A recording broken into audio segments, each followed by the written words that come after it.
Kebetulan saya lahir di Indonesia dari pasangan Muslim, maka saya beragama Islam.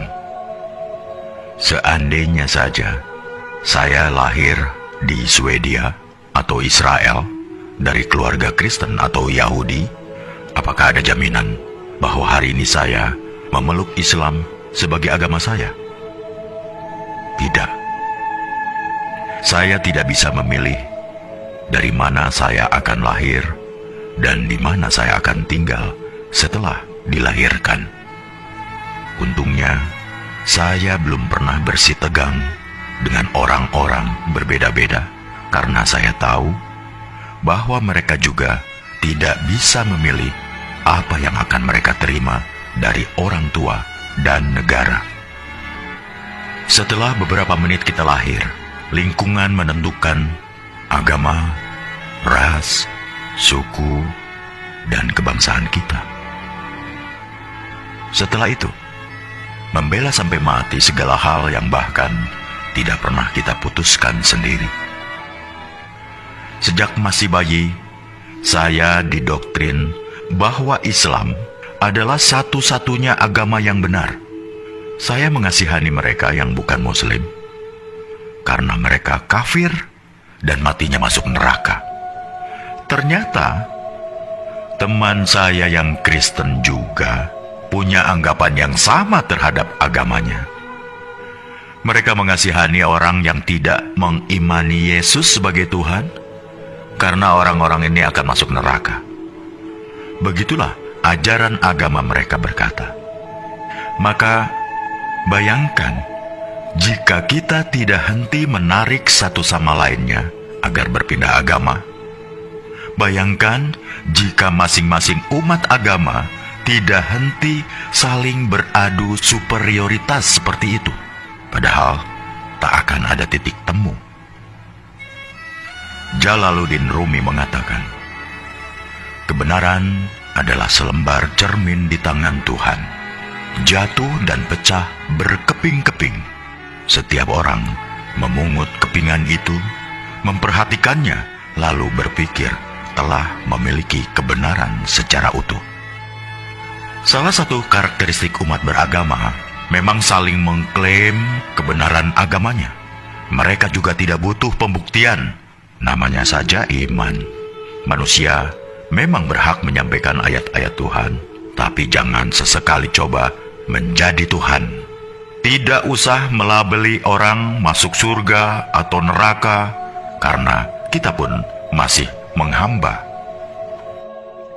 Latar belakang dari semua perselisihan adalah karena masing-masing mengklaim golonganku adalah yang terbaik, karena Tuhan sendiri yang mengatakannya. Lantas, pertanyaan saya adalah, kalau bukan Tuhan, siapa lagi yang menciptakan para Muslim, Yahudi, Nasrani, Buddha, Hindu, bahkan ateis, dan memelihara mereka semua sampai hari ini? Agama apapun tidak ada yang meragukan bahwa Tuhan itu Maha Kuasa dan Maha Segala-galanya. Jika Dia mau, Dia bisa saja menjadikan kita semua sama, serupa, seagama, sebangsa, budaya yang sama. Tapi tidak kan? Apakah jika suatu negara dihuni oleh rakyat dengan agama yang sama, hal itu akan menjamin kerukunan? Tidak. Nyatanya, beberapa negara masih rusuh, juga padahal agama rakyatnya sama, budaya yang sama. Karena jangan heran, ketika sentimen mayoritas versus minoritas masih berkuasa, maka sisi kemanusiaan kita mendadak hilang entah kemana.